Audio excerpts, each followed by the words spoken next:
শুনতে পেলাম পোস্তা গিয়ে তোমার নাকি মেয়ের বিয়ে। গঙ্গারামকে পাত্র পেলে? জানতে চাও সে কেমন ছেলে?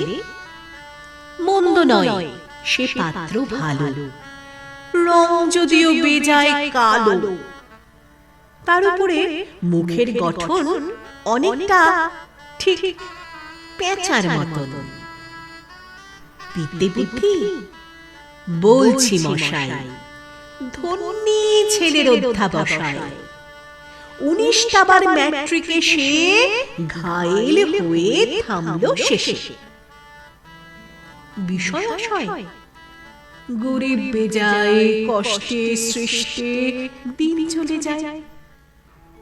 মানুষ তো নয় ভাইগুলো তার, একটা পাগল, একটা গোয়ার, আর একটি সে তৈরি ছেলে, জাল করে নোট গেছেন জেলে।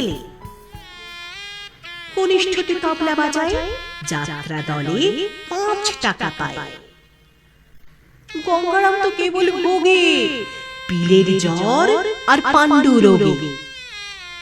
কিন্তু তারা উচ্চ ঘর, কংসরাজের বংশধর। শ্যামলাহিড়ি বনগ্রামের কি যেন হয় গঙ্গারামের। যা হোক, এবার পাত্র পেলে। এমন কি আর মন্দ ছেলে।